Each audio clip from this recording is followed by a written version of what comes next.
Les différentes formes d'engagement politique. Pendant longtemps, en sciences politiques, on a parlé de participation politique.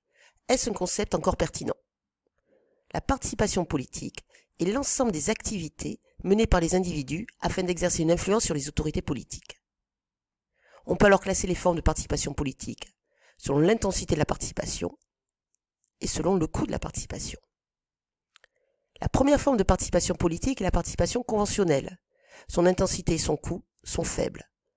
Ce sont tous les comportements liés au vote, s'inscrire sur les listes électorales, suivre la campagne électorale, et enfin participer à l'élection, c'est-à-dire aller voter. L'autre forme de participation est la participation non conventionnelle. Son intensité et son coût sont forts. Ce sont des actions publiques et collectives, comme les manifestations. C'est une participation protestataire, un sitting. Les actions peuvent être légales, une manifestation, illégale, le blocage d'un rond-point, violente, la séquestration d'un patron, ou non violente, comme la grève de la faim. Aujourd'hui, cette distinction participation conventionnelle et non conventionnelle ne paraît plus pertinente. En effet, il est difficile de classer les formes d'engagement politique selon leur intensité. Ainsi, un individu peut ne pas voter, mais militer dans une association. Il est aussi difficile de classer les formes d'engagement politique selon leur coût. Un même individu peut adopter simultanément des comportements politiques coûteux et non coûteux.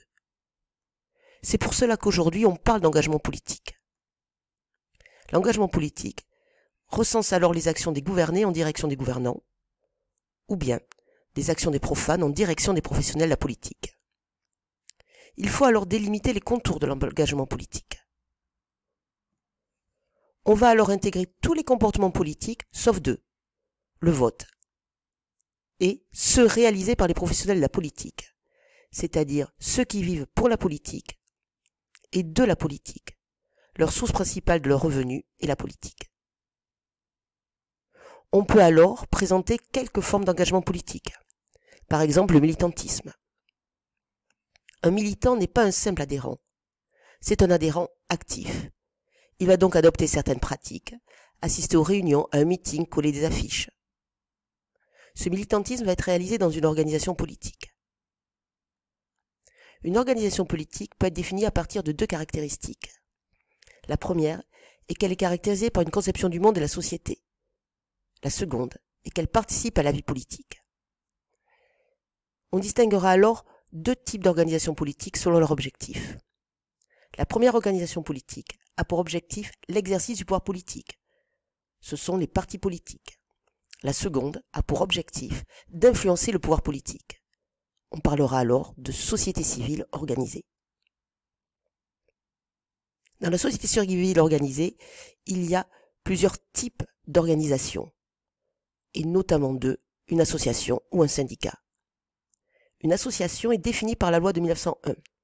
C'est la convention par laquelle deux ou plusieurs personnes mettent en commun, d'une façon permanente, leurs connaissances ou leur activité, dans un but autre que de partager des bénéfices.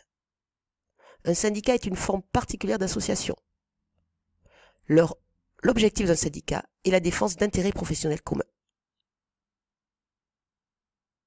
Deuxième forme d'engagement politique, la consommation engagée.